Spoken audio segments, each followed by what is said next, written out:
लोगों की आवाजाही और माल ढुलाई में दुनिया का करीब 1/3 CO2 उत्सर्जन होता है। कोरोना वायरस संकट के दौरान लॉकडाउन और आवाजाही पर रोक से विश्वव्यापी उत्सर्जन में गिरावट आई थी और ये 8.5 से 7.2 गीगाटन रह गया। लेकिन ये गिरावट 2030 तक 5.7 गीगाटन होनी चाहिए ताकि पेरिस जलवायु समझौते के लक्ष्य के तहत वैश्विक तापमान वृद्धि को 1.5 डिग्री सेल्सियस तक सीमित रखा जा सके। अंतर्राष्ट्रीय ऊर्जा एजेंसी के मुताबिक उड्डयन, जहाजरानी और भारी माल ढुलाई वाले सड़क परिवहन को कार्बन मुक्त बनाने के लिए कम कार्बन ईंधनों को प्रोत्साहित करने वाली नीतियां बहुत जरूरी हैं। लेकिन परिवहन सेक्टर में उत्सर्जित होने वाली करीब आधी CO2 कारों और दूसरे हल्के वाहनों से निकलती है, हर साल 3.3 गीगाटन।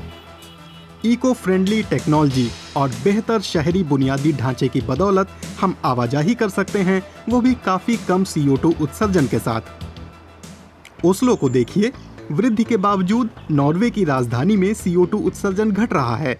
सड़क यातायात से ग्रीन हाउस गैसों के प्रत्यक्ष उत्सर्जन में 2009 से 15% से ज्यादा की गिरावट आई है। इसकी एक वजह है ओस्लो में कार के ट्रैफिक में कमी। शहर में दाखिल होने वाली कारों पर टोल लगाया जाता है। कार मुक्त जोन बनाए गए हैं जिससे कम लोग कार चलाते हैं। पार्किंग की जगह साइकिल लेन बन गई हैं।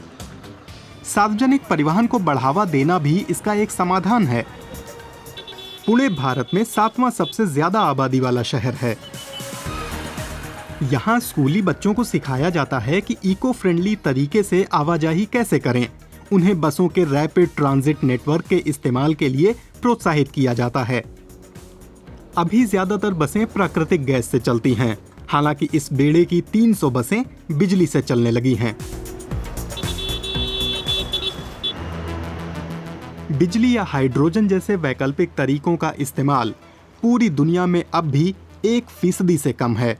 वजह महंगे दाम और लोडिंग स्टेशनों की किल्लत। दोपहिया वाहनों के लिए छोटे स्टोर में लोडिंग स्टेशन काम आ सकते हैं। भारत में ऐसे करीब 1,20,00,000 स्टोर हैं और ये इलेक्ट्रिक मोटर बाइकों का चलन बढ़ा सकते हैं।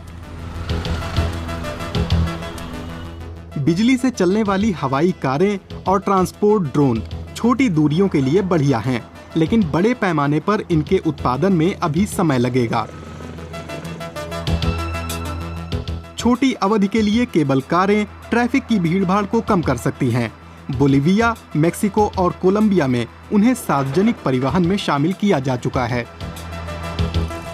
भारत में भी इस आइडिया पर अमल की तैयारी हो रही है। योजना है वाराणसी में एक रोपवे सेवा शुरू करने की।